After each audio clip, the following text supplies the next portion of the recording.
அனைவருக்கும் வணக்கம். இன்றைய பதிவில் நம்ம என்ன பார்க்க போகிறோம் அப்படின்னா, வெற்றிலை தீபம் எப்படி ஏற்றுவது, வெற்றிலை தீபம் வீட்டில் ஏற்றுவதால் என்ன நன்மைகள், அதை பற்றி தான் இன்னைக்கு பதிவில் நம்ம பார்க்க போகிறோம்.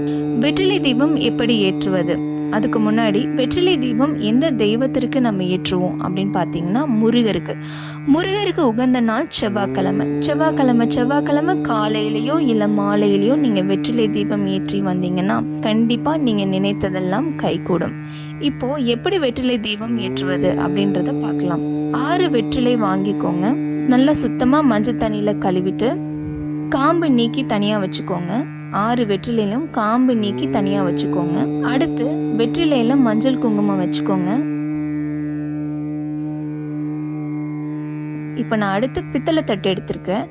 நீங்கள் உங்ககிட்ட பித்தளை தட்டு இருந்தால் பித்தளை தட்டு எடுத்துக்கோங்க, இல்லை சில்வர் தட்டு இருந்தால் சில்வர் தட்டு எடுத்துக்கோங்க. எதுவாக இருந்தாலும் சரி. ஆனால் முக்கியமான ஒரு விஷயம், வீட்டில் உபயோகப்படுத்தாத தட்டாக இருக்கணும். நீங்கள் சுவாமிக்காகவே மட்டும் பயன்படுத்துகிற தட்டாக இருக்கணும். அந்த தட்டில் தான் நீங்கள் இந்த வழிபாடு பண்ணணும். இப்போது நான் இந்த பித்தளை தட்டில் 6 வெற்றிலையை அழகாக அடுக்கி வச்சுக்கிறேன்.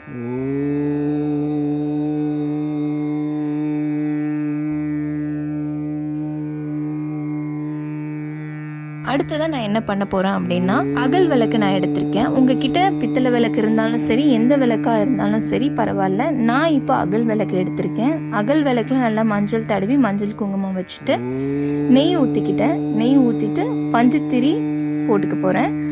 உங்ககிட்ட நார்மல் திரி இருந்தாலும் நீங்கள் போட்டுக்கலாம். நான் பஞ்சு திரி யூஸ் பண்ணியிருக்கேன்.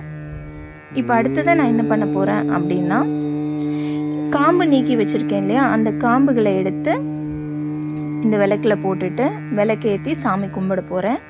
உங்ககிட்ட பூ இருந்துச்சுன்னா பூவால் அந்த 6 வெற்றிலை மேலே பூ வச்சுட்டு விளக்கேற்றி மனசார முருகரை நீங்கள் நினைத்து உங்களோட தேவைகளை, உங்களோட குறைகளை நீங்கள் வேண்டிக்கோங்க.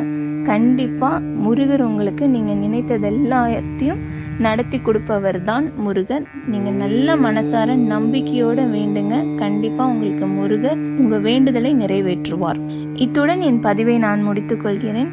என்னோட வீடியோ உங்களுக்கு பிடிச்சிருந்ததுன்னா லைக் பண்ணுங்கள், ஷேர் பண்ணுங்கள், கண்டிப்பாக கமெண்ட் பண்ணுங்கள். நன்றி, வணக்கம்.